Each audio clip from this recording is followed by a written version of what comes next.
Hey guys, Banana Luck here. Welcome back to another Water Realms video. We're back with our Should You Summon video, and this weekend we have two banners that are coming up. We have Phineas and Zilitu, which we're going to talk about right now, and another video will be covering Kane, as well as Pope, who's coming back for the third time ever in terms of having his banner itself.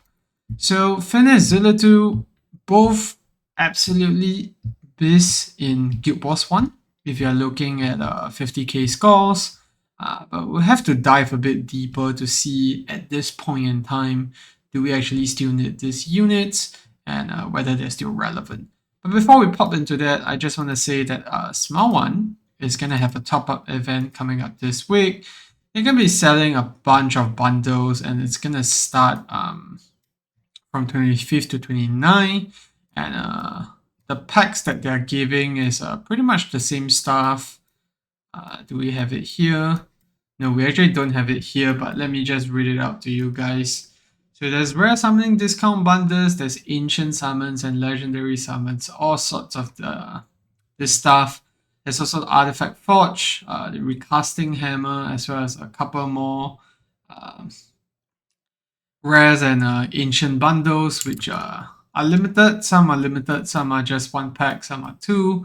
But on top of that, you also get all these extra rewards, which are basically milestones for topping up. So if you like to support the channel, that's probably the best way you can do it. My links are in the video description below. You can just click in and support the channel by purchasing packs from there, or purchasing W Go. Alright, enough with that. Let's actually get into these two units. So Zilitu was my first ever legendary. She's great as a fighter. She has almost the piercer range, just that the sights are not covered, but once she moves into her ultimate, she actually gets the increased range. And she's very good in terms of single target damage. She hits air as well. So if you're very new to the game, Zilitu still is one of the good starter legendaries that you can go with. There you go. And block targets takes 20% more damage. Of course, you don't want her to be blocking. You want a defender to be in front of her doing the blocks, and then she can get that extra 20% damage. And then she also has this extra true damage when she's dealing damage to units with HP higher than 80%. It's 60% extra true damage, actually, when you max it out. And it's really strong in boss content because it always counts as the target's HP being higher than 80% because their HP is always full. So this is why she's such a great unit in Guild Boss 1. And as well as in some cases, I wouldn't say Abyss, I wouldn't say Samurai as well. I think it's just isolated to Guild Boss 1. And we have this one where she just charges up and she gets up to a 25% boost every time she does not deal damage, and you accumulate this to the max stack. So yeah, that's basically it. And then her ultimate, she just gets extra damage, larger range, and inflicts burning every time she attacks, and the effect duration is increased by 1 second for every kill that she makes. And her big awakenings are specifically at A2, which is extra crit damage, A3 especially, giving the extra duration from 35 to 45 seconds. And then Rage Regen is always nice on the unit, and then A5 is just pretty meh. So this is probably the one of the top tier units to go for in Guild Boss 1, but then we're gonna have to talk about Phineas and then discuss whether or not she's actually still as good as what I described her to be. So next unit is gonna be Phineas. So Phineas came much later than Zilitu. She has a way higher base attack at 7.2k. Zilitu is only at 4.6, and also way higher HP. And basic attack, you can see his magic attack as well, but he only has that one tile rage, which means that the only place you can use him is pretty much boss content, because you're not going to be able to tank with him even though he has 30k HP. And you can see his talent as well. When an ally uses their ultimate, hero gains 1 stack of Viscount Flame, which increases his crit damage by 25%, and gain up to 5 stacks. So the more Infernal units you have on the team, the better. And yeah, he also grants crit damage increase to the ally if they belong to the Infernal Plus. So that's nice, and it's a 20% crit damage increase. And then basic attack, 25% chance to do 270% damage, inflicting stun, and the chance doubles during the ultimate. And then last passive increases penetration by 7% for each burning effect. And stack cap goes up to 7, which gives him a maximum of 49% penetration. So really great with Infernal Team because most of them deal burning damage. And then ultimate, increase attack by 40%, and that goes up to 50 when maxed out. Doubles the effect of Viscount Flame, which means that the crit damage goes up to 50% per stack. And then increases attack range, it becomes 3 tiles, but bear in mind this only takes place during the ultimate. And upon activation, deals 800% burst damage one time to one target in range, and then changes to range attack. And then removes all stack of Viscount Flame when the ultimate ends. So basically, this stack will reset every time he does his ultimate. So very burst in terms of ultimate shenanigans that he has. Attack is also very nice. It's much better than the damage increase most of the time. Means that he can really go after the much stronger content even at the late game. And it's probably why he's still a staple in Abyss, because he's the only unit that has this amount of penetration, and also the only unit that has, such a high base attack to begin with. And that's why you can see his cost is really high. He's not really suited to be used in like Arena, for instance. And then Awakenings. All of his Awakenings are great. First of all, Blade of Treachery increases the base chance by 5%. That goes up to 30.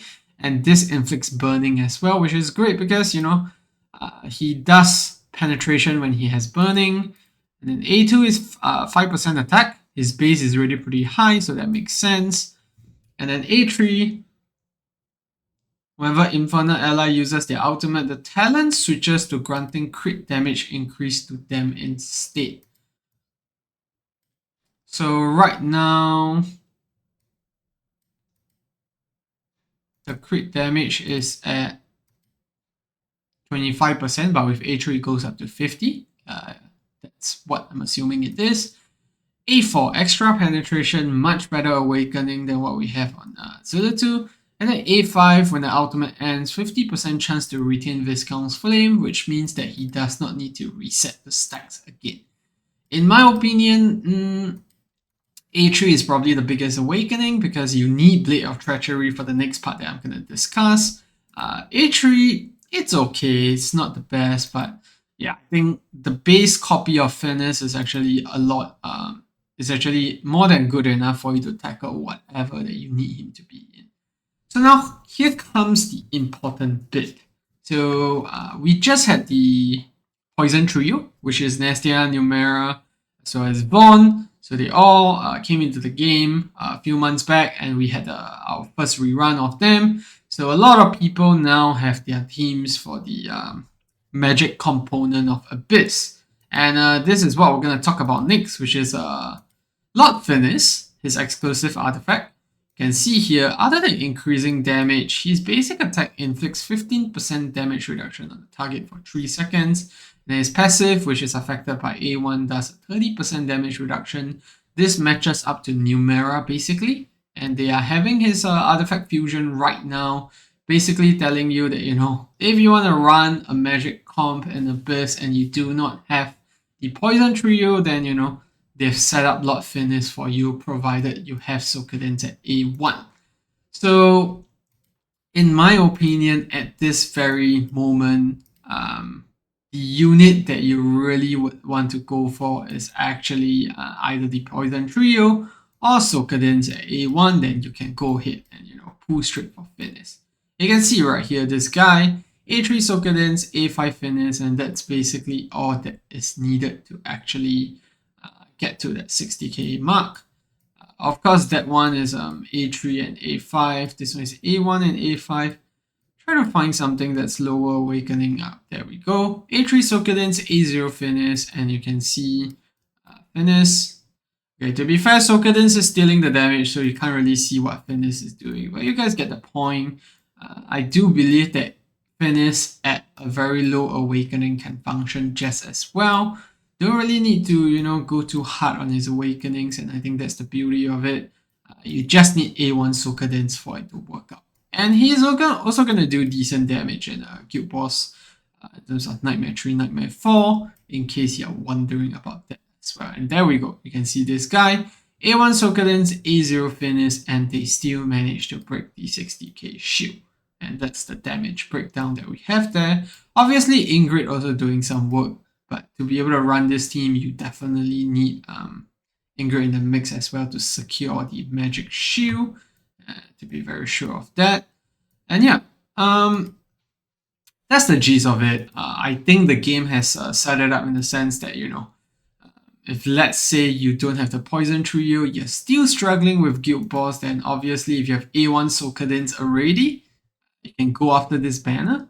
But in the case that you don't actually have A1 Sokadins, or you have him at A0, I will actually caution against going for this banner, because this is a banner that I think is pretty much a bait. I don't think anyone should be summoning.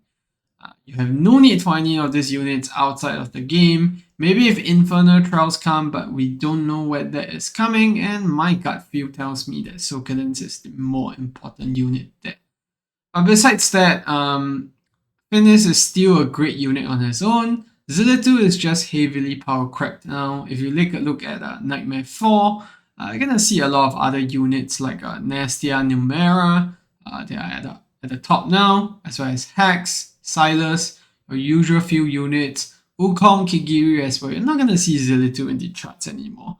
Back then, if you had Zilitu, it's gonna basically secure 150k at the very least, even if you're using a lot like Pyros instead of Twin Fiend. But that time has passed, and I think it's much better off for you to save, unless you already have A1 Sokadins, you need a magic damage team for Abyss, then go ahead, pull for that Phineas to secure that, and you also have the shut assembly that's happening at the same time to get that damage reduction that you need in our Abyss comps. If you're running Numera, then that's going to be Poison comp. If you're running Inferno, then you're going to need Phineas exclusive artifact for that.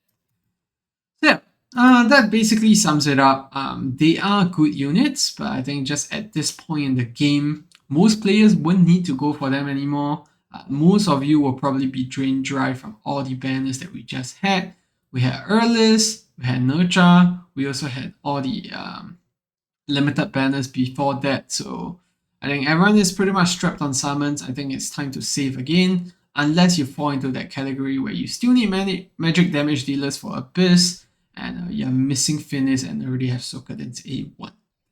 So yeah, that's gonna be it for the video. Thanks for tuning in. Once again, if you'd like to support the channel, use my top-up links from 25th to 29th of September this weekend.